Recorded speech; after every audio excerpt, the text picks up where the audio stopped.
Supreme court के आखिर किस फैसले को सीजीआई के किस फैसले को सरकार ने मानने से इनकार कर दिया?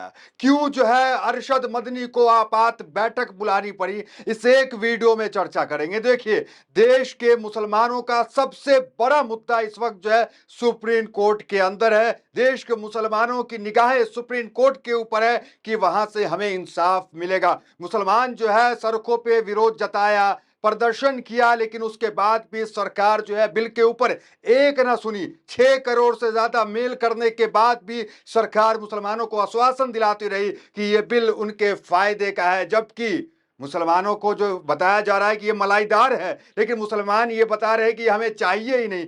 फिर भी उनके ऊपर थोपा गया और अंतिम चरण में मुसलमान जो है सुप्रीम कोर्ट गया और वहां सुनवाई हुई। लंबी बहस 3 दिन की हुई पक्ष विपक्ष की, और जो है अदालत नतीजे पे पहुंची और अंतरिम फैसले को सुरक्षित रख लिया। उस बीच अरशद मदनी को आपात बैठक क्यों करनी पड़ी? आखिर कौन से फैसले के सीजीआई को सरकार ने मानने से इनकार कर दिया, सरकार ने नहीं माना, वो आपको हम बताएंगे। देखिए, अरशद मदनी से लेकर 15 मुस्लिम संगठन इस मामले को लेकर चिंतित हैं कि क्या होने वाला है। मान लीजिए कि अगर अंतरिम आदेश जो अभी सीजीआई बी आर गवई के पास है, वो अंतरिम आदेश दे भी देते हैं, मुसलमानों को राहत दे भी देते हैं, तो क्या वो कानून जो है लागू भी होगा? सरकार उसको मानेगी भी कि नहीं मानेगी? आखिर ये चिंता कहां से आई कि सीजीआई गवई मुसलमानों को राहत भी दे दे तो सरकार उसको मानने उनने वाली है नहीं। ये चिंता कहां से उत्पन्न हुई, उस पे आते हैं। ये चिंता उत्पन्न हुई अरशद मदनी के दिमाग में। अरशद मदनी ने क्या सोचा वो आपको बताते। देखिए,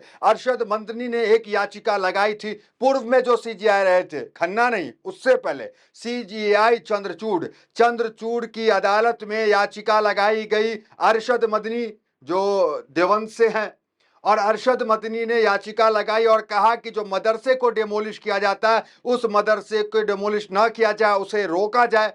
और उस याचिका पे सुनवाई करते हुए उस वक्त के सीजीआई चंद्रचूड़ ने एक ऐतिहासिक फैसला दिया था कि किसी भी मदरसे पे देश के जो है नोटिस नहीं लगाया जाएगा, उसे डिमोलिश नहीं किया जाएगा, उस पे कोई कार्रवाई नहीं की जाएगी। जो है कोर्ट तय करेगा कि कौन सा अवैध है या अवैध नहीं है, सरकार को यह परमिशन नहीं है। तो इस सबसे बड़े ऐतिहासिक फैसले को सरकार नहीं मानी, सरकार जो है उसकी नहीं सुनी। इसलिए सवाल अरशद मदनी के दिमाग में उत्पन्न हुआ कि ये जो अभी हमारा मामला पेंडिंग है, अगर ये हमारे पक्ष में भी आ जाता है तो क्या ये सरकार मानेगी भी कि नहीं मानेगी? ये सवाल मुसलमानों के जहन में चल रहा है, 15-15 संगठनों के जहन में चल रहा है। अरशद मदनी ने क्या कुछ कहा इस मामले पे?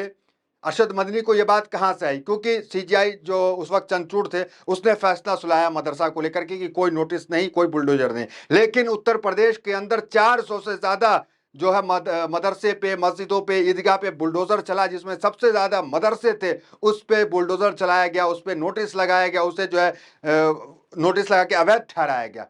तो इस मामले को लेकर अरशद मदनी ने चिंता व्यक्त की और उन्होंने कहा है कि ये जो है सुप्रीम कोर्ट के फैसले का अवमानना जो है सरकार कर रही है। जबकि आपको हम याद दिला दें, सरकार के ऊपर लगातार सुप्रीम कोर्ट फटकार लगाते आया, लेकिन सुप्रीम कोर्ट के फटकार को भी योगी आदित्यनाथ नहीं सुने। योगी आदित्यनाथ बुलडोजर मुसलमानों के घर पे भी चलाए, अब तो धार्मिक स्थलों पे चलाए। ये खबर 2 दिन पुरानी है कि 400 से ज्यादा मदरसे पे, मस्जिद पे जो है बुलडोजर चला है, और खासकर सीमावर्ती इलाका जो उत्तर प्रदेश का है, वहां बुलडोजर चला है। अरशद मदनी क्या कह रहे हैं और उस बैठक के बारे में आपको बताएंगे। एक बैठक अरशद मदनी करने वाले हैं जिसके अंदर मदरसा की हिफाजत को लेकर चर्चा करेंगे और सरकार पे भी सवालों का जवाब का बौछार करने का काम करेंगे। देखिए, ये रिपोर्ट जो है ईटीवी का है। क्या रिपोर्ट है? देखिए, मौलाना बदरी ने कहा कि इस पूरी कार्रवाई के पीछे न सिर्फ राजनीतिक मकसद है, बल्कि यह मुसलमानों को धार्मिक और शैक्षणिक रूप से कमजोर करने की साजिश का भी हिस्सा है। उन्होंने कहा है कि 1 जून 2025 को जामिया शरदाया फैजुल उलूम, और ये तमाम संगठनों का उन्होंने नाम लिया कि पूरी जिम्मेदारी जमीयत उलमा के अध्यक्ष मौलाना अरशद मदनी को सौंप दी गई है। उन्होंने कहा है कि मौलाना सम्मेलन में सभी संप्रदायों को मदरसों के प्रमुख और आमंत्रित किया गया है ताकि रणनीति बनाकर इस चुनौतीपूर्ण समस्या का समाधान किया जाए।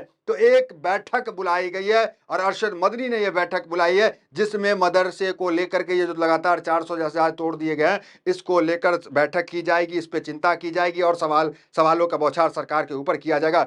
उन्होंने यह कहा है कि यह समय आपसी मतभेद में उलझने का नहीं है, बल्कि एकजुट होने का है। किसने कहा? अरशद मदनी ने।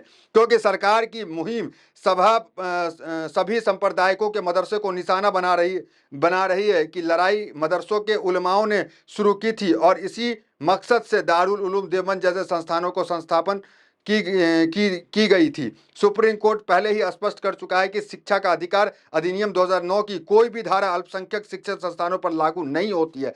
ये तमाम बातें जो है अरशद मदनी ने कहा। जमियत उलमा हिंद के अध्यक्ष मौलाना अरशद मदनी ने सुप्रीम कोर्ट की याचिका दाखिल की थी 21 अक्टूबर को याचिका दायर की थी अरशद मदनी ने। उस पर उनको बड़ी जीत मिली थी, लेकिन वो जीत फीकी पड़ गई, क्योंकि 300 से ज्यादा 400 के करीब जो है मस्जिद और मदरसे को तोड़ दिया गया और अरशद मदनी जो है मीडिया के सामने आकर अपनी जो है तमाम बातें को रखे, क्योंकि ये सीजीआई का फैसला था, सरकार ने मानने से इनकार कर दिया। अब सवाल उत्पन्न होता है कि मुसलमानों का सबसे बड़ा मुद्दा, 20 करोड़ मुसलमान आशा भरी निगाहों से सुप्रीम कोर्ट को देख रहे हैं, उस मुसलमानों के मुद्दों के साथ अगर मुसलमानों के पक्ष में भी फैसला आ जाए तो क्या सरकार मानेगी, सरकार जो है अमल करेगी? क्योंकि सीजीआई चंद्रचूड़ के फैसले का सरकार किस तरीके से उत्तर प्रदेश के अंदर बुलडोजर चलाई, ये अरशद मदनी कह रहे हैं। तो क्या अरशद मदनी की ये चिंताएं वाजिब है, नहीं है? आप कमेंट करके जरूर बताएं। हालांकि अभी मामला जो है सुप्रीम कोर्ट के अंदर पेंडिंग है, क्या कुछ मामला निकल के सुप्रीम कोर्ट से आएगा, अंतरिम आदेश क्या होगा, उसके बाद जो है मुस्लिम संगठन ये फैसला करेंगे कि फिर दूसरा उपाय क्या है। क्योंकि अगर मुसलमानों के हक में फैसला, देखिए एक तो मुद्दा यह है कि अगर मुसलमान की जीत भी हो जाती है तो सरकार मानेगी कि नहीं मानेगी, ये भी एक चुनौती है। दूसरा है कि अगर हार हो जाती है तो ऑप्शन क्या बचता है मुसलमानों के पास? तो पहला ऑप्शन बचता है मुसलमानों के पास कि वो रीट पिटिशन जो है वो दायर कर दे और फिर से पिटिशन दायर करे, फिर से इस पर सुनवाई हो। दूसरा ऑप्शन बचता है जन आंदोलन, सबसे बड़ा, कि मुसलमान जाकर के जन आंदोलन करे, क्योंकि हमने देखा है देश में कई कानून वापस हुए जो जन आंदोलन से वापस हुए। तो जन आंदोलन भी एक रास्ता मुसलमानों के पास यहां पर बचता है। अब निगाहें टिकी हुई है, एक तरफ सुप्रीम कोर्ट, दूसरे तरफ all India Muslim personal law board और जितने भी तंजीमें मुसलमानों की है उस पर कि वो क्या फैसला लेते हैं, और वो जो फैसला लेंगे उस पर मुसलमान जो है अमल करता है या नहीं करता है, ये भी देखना दिलचस्प होगा। तो फिलहाल वीडियो में इतना ही, मिलते अगले वीडियो से मेरे साथ। बहुत बहुत धन्यवाद।